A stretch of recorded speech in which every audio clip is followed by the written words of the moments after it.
Sometimes you are creating ideals. You're creating goals for your life, and you don't even know what you're trying to get your things into. You don't even know what you're trying to get into. You trying to accomplish something, but how many happily married people do you know? Pink Love Monet says a lot of the times we get married to the fantasies in our head instead of the actual person. Yes, that part. You have ideals about someone and it's not even really who they are. That's not even who they are. You have an idea of them that you're in love with, not who they really are. All their flaws and issues. And I'll leave you with this. Ladies, I don't know if most of you are even ready for the responsibility of being a wife. I'm just going to keep it real with you. You're not even ready. You barely take care of yourself and hold yourself accountable for the ish you need to be doing. Do you understand that as a wife, the best wives, I want you to think Michelle Obama. Just think Michelle Obama for a second. Do you think that Barack would be the man he is if he hadn't married the right woman to actually fulfill his destiny and hold him accountable for his brilliance, his potential? Do you think he would have been president of the United States if he hadn't married the right woman to be backing him up? Do you think that Michelle Obama behind the scenes is like, oh, Barack, you're so amazing. I love you. You're so wonderful. You're perfect just as is. Or do you think that Michelle all along the way was like, nigga, get your ish together. Dude, Barack. Now you know that ain't getting us there. Now you know. I need you to think about the real conversations that had to go on behind the scenes. Behind the scenes.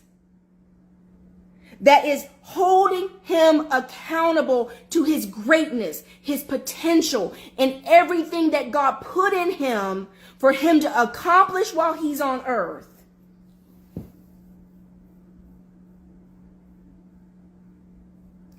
Kish Israel says, bro, I don't want no girl beating up on me. Kish, there's a difference between tough love and beating up on you. Can I explain to you that so many of you nice guys are so soft and so emotional, you can't handle anybody holding you accountable. You can't handle anybody saying to you, come harder, come stronger, come better, baby. You got more in you than this.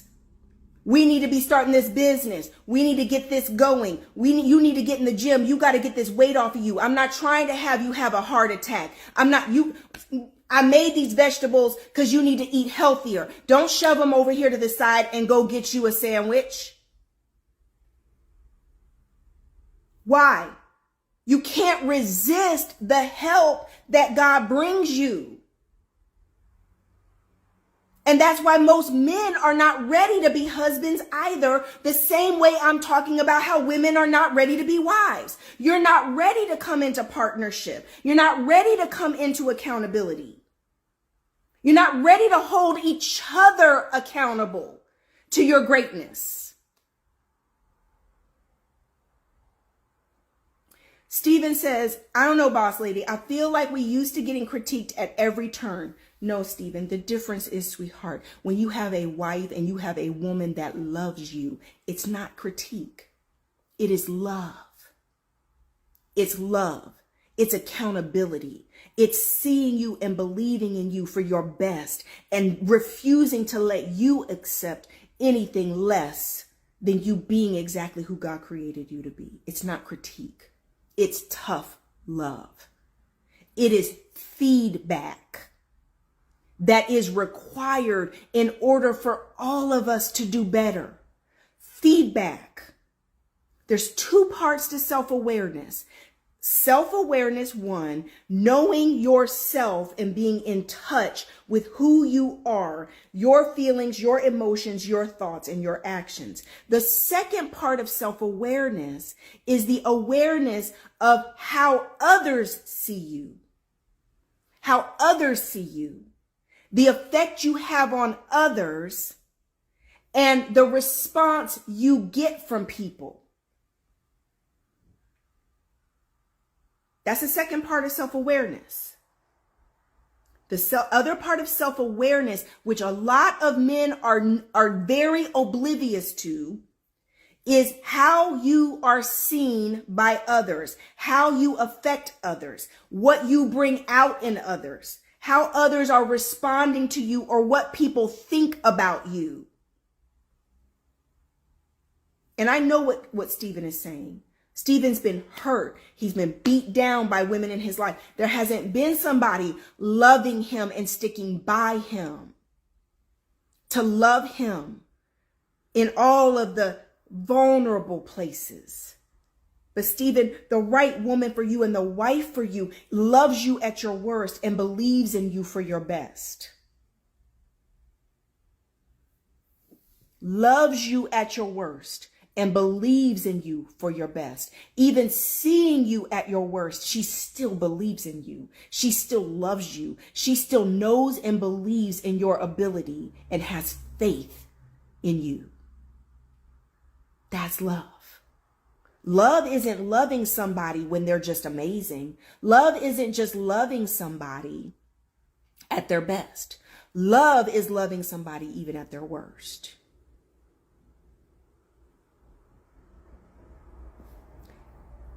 Therapy, and self-awareness when it comes to going into therapy. Because can I tell you something else I know? If you go into therapy and you're just talking about the surface level stuff to your therapist, your counselor, your life coach, you're not getting the deeper results because you're not dealing with the real issues. So it's more than just therapy. It's self-awareness and vulnerability to deal with the ish that you really need to work on. Okay, last question. Mavis says, Rebecca, do you think it's appropriate to hold your boyfriend accountable for his actions the same way a wife would? We ain't married yet, but I want to get the best out of him now. I think it's appropriate to start with that type of behavior because men love for a woman to help him be at his best, believe it or not. I think that there's definitely conversations and some of that accountability that goes in even if you know it's getting serious. Don't wait till you're married to start being an accountability partner. Because then he's like, what are you doing? Why are you checking me? Why are you talking to me like this? I don't need you to do that. Yes, he does. So manage those expectations as the type of partner you're going to be, because that's going to be required in marriage. All right. I love you guys. Blessings in abundance. Make sure you